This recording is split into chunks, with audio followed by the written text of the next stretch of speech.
Pemirsa, jumpa lagi dalam special interview bersama saya, Claudius Bukan.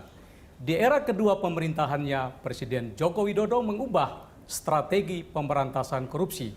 Titik beratnya bukan lagi pada penindakan, tetapi pencegahan dari hulu. Bagaimana Kejaksaan Agung menerjemahkan strategi baru ini? Apa saja pencapaian Kejaksaan Agung dalam 8 bulan terakhir? Apa saja kendala serta solusi untuk mengatasinya? Saya ajak Anda menemui Jaksa Agung ST Burhanuddin. Pak Burhan, terima kasih banyak atas kesempatannya. Sama-sama, Bapak. Sehat, Pak? Alhamdulillah, puji Tuhan. Pak Burhan, ini Bapak sudah berhenti 2014, lalu 2015 sampai 2019 Bapak dipercaya menjadi Komisaris Utama Karya. Betul. Terus tiba-tiba Bapak dipercaya menjadi orang nomor 1 di Kejaksaan Agung. Pernah membayangkan perjalanan Bapak kan seperti ini nggak? Kalau membayangkan sama sekali enggak. Saya hidup adalah saya jalani apa adanya karena kehidupan sudah ada yang atur. Dan puji Tuhan, alhamdulillah Tuhan memberikan yang terbaik buat saya. Itu aja. Jadi waktu diberitahu tuh kaget juga?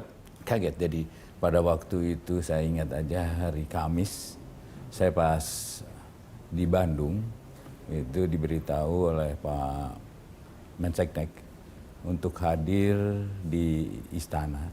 Pada waktu itu yang telepon ada ajudannya. Itu juga saya setengahnya nggak percaya, karena kan zaman sekarang banyak yang suka telepon bohong-bohongan begitu ya. Kemudian tidak lama kemudian Pak Menseknek sendiri yang telepon saya dan dia bilang, Pak Bur, ke Jakarta. Saya bilang, Pak, bisa besok enggak?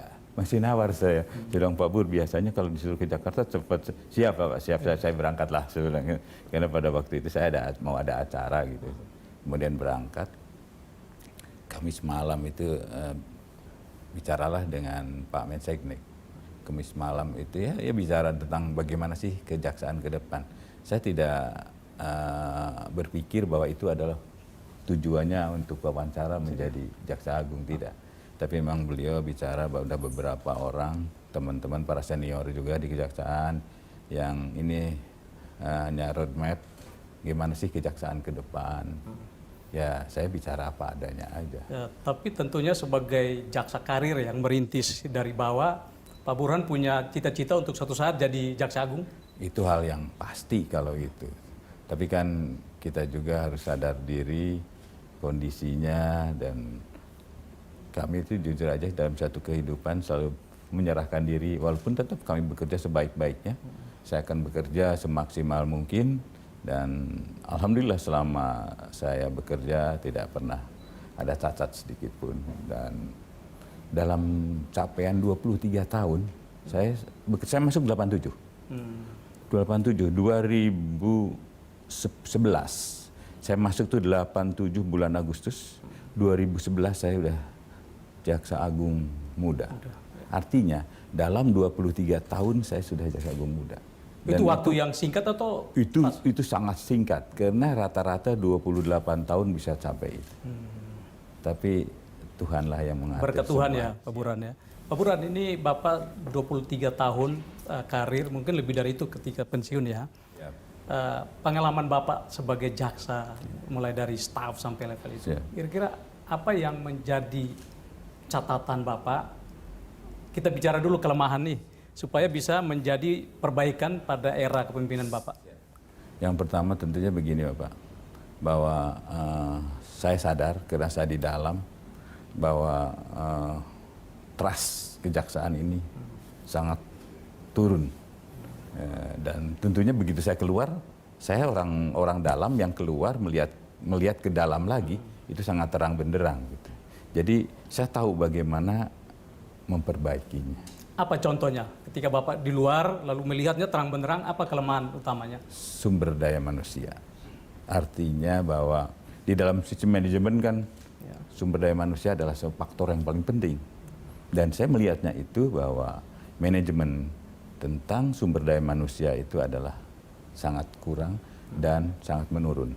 Itu yang itu juga yang menjadi perhatian saya dalam waktu saya masuk lagi ke kejaksaan. Saya ingat waktu Jaksa Agungnya masih Pak Prasetyo, beliau pernah sampaikan bahwa jumlah jaksa itu ada 10.000, Ya, 10.000. idealnya harus 20.000. Ini juga menjadi catatan Bapak? Ya pasti, tapi karena itu adalah gimana pun juga sumber daya manusia ini kita ketergantungannya kan pada pemerintah, tergantungannya kepada kementerian lain tentang penempatan jaksa-jaksa. Dan sebenarnya saya tidak terlalu fokus untuk penjumlahan, tetapi yang fokusnya adalah bagaimana meningkatkan kinerja teman-teman jaksa ini menjadi maksimal.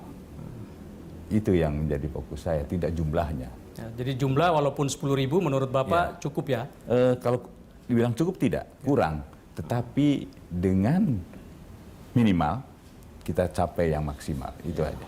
Itu kembali ke tadi soal kualitas sumber daya manusia. Iya. Kita tidak bicara soal jumlah ya, tapi Iya. kualitas. Apa yang akan Bapak lakukan dalam konteks kualitas ini? Tentunya pertama begini, kami menyusun dulu dudukan teman-teman sesuai dengan talentanya dulu. Sesuai dengan pengetahuan dan kami susun. Dan tentunya kalau yang generasi-generasi baru, kami akan melakukan pendidikan. Pendidikan ini saya memfokuskan adalah kepada hal-hal yang praktek. Dan tentunya pendidikan ini akan menambah ilmu pengetahuan pada sumber daya manusia. Tapi yang terpenting lagi adalah bagaimana membangkitkan rasa integritas diri. Karena gimana pun juga bagi saya, seorang jaksa pinter kayak apapun kalau tanpa integritas sama aja dengan bohong. Bapak merasa masih ada persoalan integritas di tubuh kejaksaan? Iya, masih ada. Dan itu juga menjadi fokus saya. Bisa lebih spesifik? Ya, pasti banyak lah Bapak kan di media. Pasti tahu bagaimana begitu jeleknya, mohon maaf, begitu kurang diterimanya oleh masyarakat soal jaksa-jaksa yang melakukan, ya semua juga ini. Kita 10.000 kalau nakal, yang ada nakal beberapa kan hal-hal yang biasa. Tapi saya akan mengeliminir, saya akan mencoba kita jaksa-jaksa ini akan lebih lagi bermanfaat dan tentunya adalah dapat memberikan suatu rasa keadilan pada masyarakat. Apapun dalam kondisi apapun. Jadi saya selalu katakan bahwa keadilan itu tidak ada di dalam buku, tetapi ada di hati nuraninya. Gitu. Nah, ini terkait dengan strategi baru pemberantasan korupsi lebih banyak ke pencegahan, Pak ya. Iya, Bagaimana Bapak menyiapkan kualitas jaksa sehingga bisa menerjemahkan ini, kita bahas di segmen berikutnya. Pemirsa, tetaplah bersama Pak ST Burhanuddin. Ada bedanya antara kerugian negara dan perekonomian ya.